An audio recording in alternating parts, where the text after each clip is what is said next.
elle s'est dit, non, moi je vais m'en aller. Cependant, elle n'avait pas de force. Mais la confession, mais la foi en Jésus lui a conféré une force. Dieu va t'octroyer une force surnaturelle lorsque tu places en lui ta confiance. Et ayant entendu parler de Jésus, elle vint dans la foule par derrière. Après avoir entendu de Jésus, les gens parlaient de Jésus, les disciples pouvaient parler de Jésus. Elle pouvait lire dans des journaux, elle pouvait relire dans des magazines concernant Jésus. Alors, pour elle, elle a trouvé, elle était convaincue que malgré que j'ai reçu des déceptions, malgré que ma vie ne marche pas, je dois tout mettre en ordre avec les médecins, mais cependant, le médecin ne pouvait pas la guérir.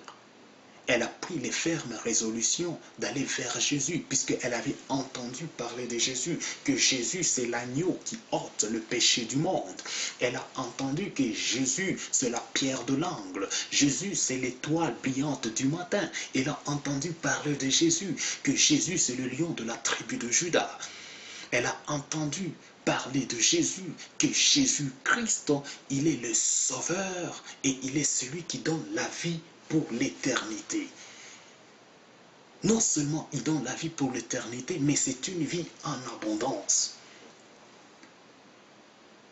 Et il a entendu parler de Jésus, que c'est celui qui est venu avec un message, non pas le message mosaïque, la loi qui condamne, mais elle a entendu parler de Jésus qui a amené le message messianique. Un message messianique, le message qui vient avec la grâce, le message qui vient avec la miséricorde, le message qui vient avec amour, un message plein d'amour, un message qui libère, un message qui délivre, un message qui guérit. La Bible déclare, il leur a envoyé sa parole et la parole est guérie. Tout ça, la femme avait entendu parler de ça. Elle a pris la ferme résolution d'abandonner ce chemin, d'abandonner un chemin ancien. Et il s'est dit, non, je vais m'approcher de cet homme qu'on a tant parlé, de cet homme qu'on a tant loué, de cet homme qu'on a tant publié, qu'on a tant témoigné. Je vais expérimenter avec Jésus. Tu sais, la vie chrétienne, c'est l'expérience personnelle, la relation intime avec son maître qui est Jésus-Christ de Nazareth. Elle s'était dit, non, oui, j'ai entendu parler de Dieu depuis Genèse, mais maintenant, Dieu a pris un autre nom. Puisque la Bible déclare, Jésus a reçu un nom qui est au-dessus de tout nom. Or, au-dessus des dieux, il n'y a pas un autre nom. Au-dessus des dieux, il n'y a pas un autre nom. Non, nous savons que là où Dieu est, s'il y a un nom qui peut être au-dessus de tout nom, c'est le nom de Jésus. Donc Jésus-Christ de Nazareth, c'est noir sur blanc, Jésus est Dieu. Et elle a pris cette ferme résolution d'aller vers son Dieu. Oh mon frère, si Dieu ne vient pas à toi, toi cherche à aller vers Dieu. Si Jésus ne vient pas à toi, toi cherche à aller vers Jésus. Elle a pris la ferme résolution d'aller à la rencontre de Jésus, le faiseur de miracles, celui qui ressuscite les morts, celui qui guérit sans laisser les cicatrices, celui qui ôte les déceptions dans les cœurs attristés, dans les cœurs s'abattus, il est là.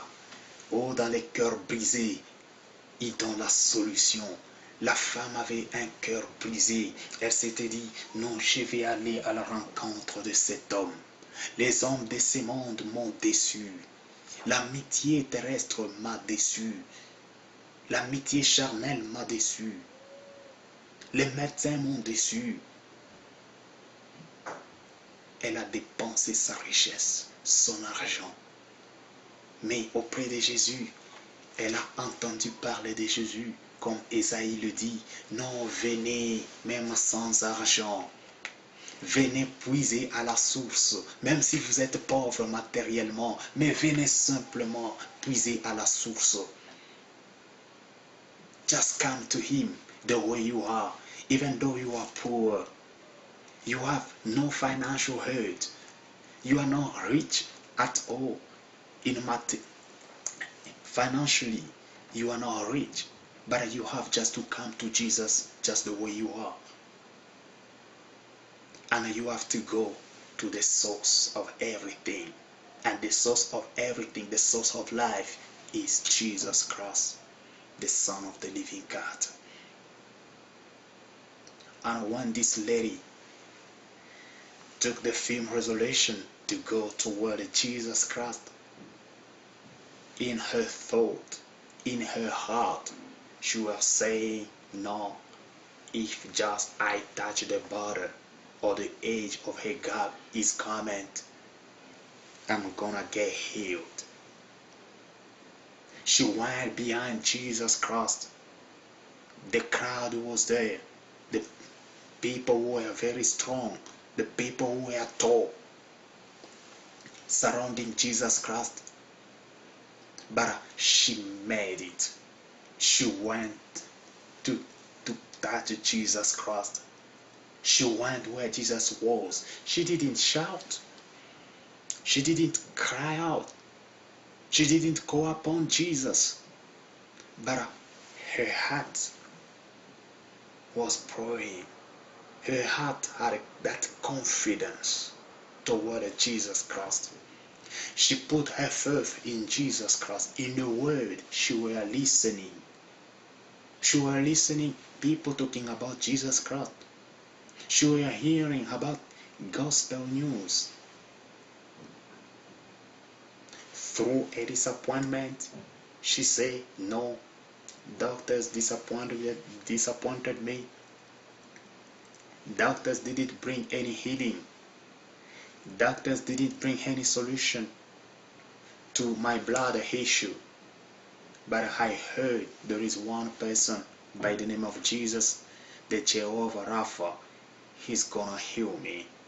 That's why she took that firm resolution in her heart, and she went to Jesus on her back. She was behind Jesus Christ. Oh, people of God, let us behind Jesus Christ. When we are behind Jesus Christ, He's our master. He's gonna guide us. He's gonna lead us. Elle était derrière Jésus. Voilà une véritable brebis. Être derrière un berger.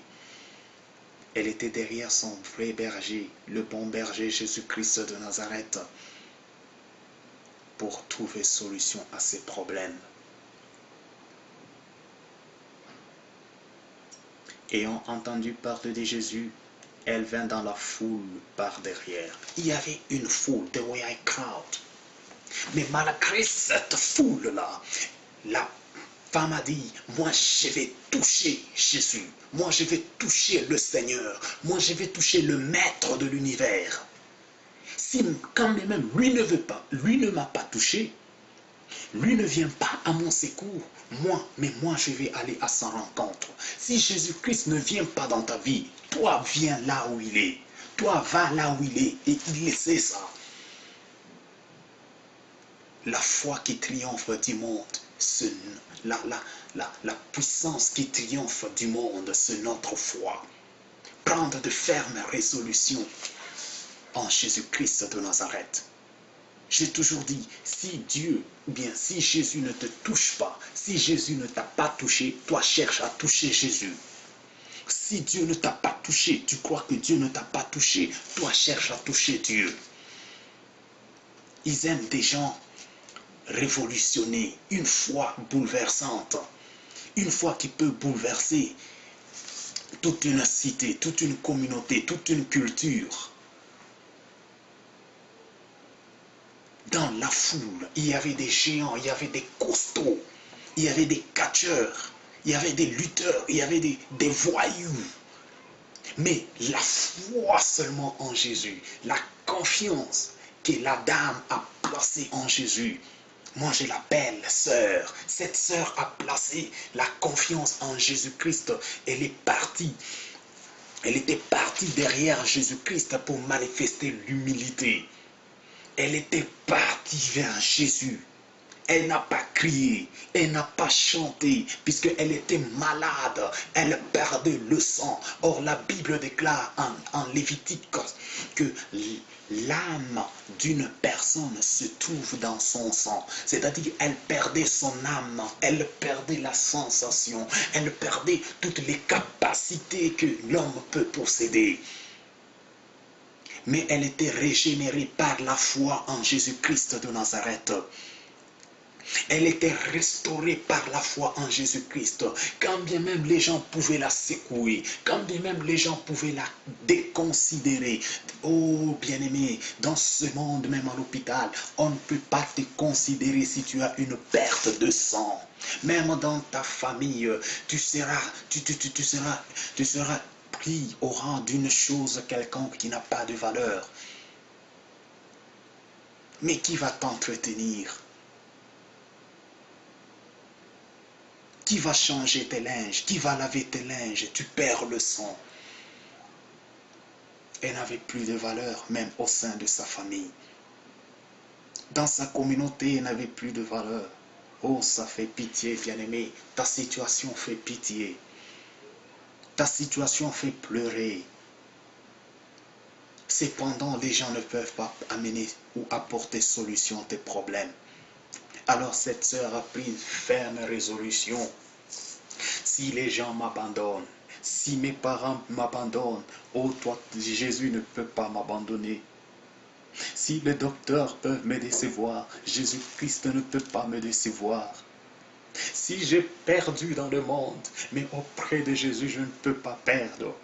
Si les docteurs, les médecins m'ont demandé la finance, m'ont demandé de l'argent, et je leur avais donné de l'argent, mais ma situation continue à s'empirer, je vais aller à Jésus, même sans argent. Lui ne me demande rien si ce n'est ma foi. Lui ne me demande rien, il ne te demande rien si ce n'est de changer ta vie et de le suivre, d'être obéissant à sa parole. La femme a pris une ferme résolution. Et bien-aimé dans le Seigneur, si tu prends une ferme résolution à suivre Jésus-Christ, tu vas rencontrer la foule, l'obstacle. La foule va chercher à t'intimider.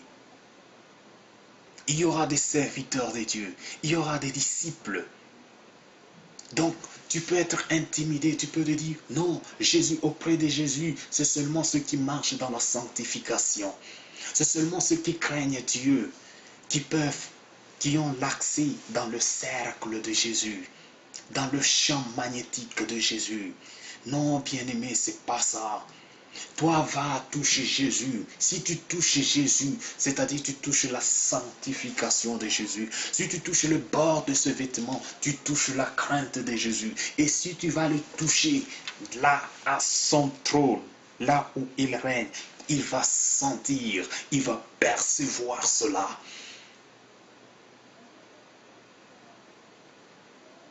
Elle était là malgré la perte du sang.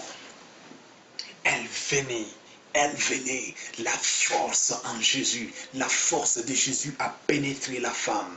La foi lui a donné une force. Oh, il est impossible d'être agréable à Dieu si on n'a pas la foi. La Bible déclare que celui qui s'approche de Dieu croit que Dieu existe. Donc, quand la femme s'approchait de Jésus, elle pensait et elle croyait que moi je m'approche de mon Dieu. Je m'approche de celui qui a le remède. Je m'approche de celui qui a la solution à mes problèmes. Tu vis dans le péché. Tu vis dans l'adultère. Tu vis dans le mensonge. Tu vis dans l'infidélité. Mais amène-toi à Jésus. Il aime de tels gens. Il dit, je suis venu non pas pour les justes, mais je suis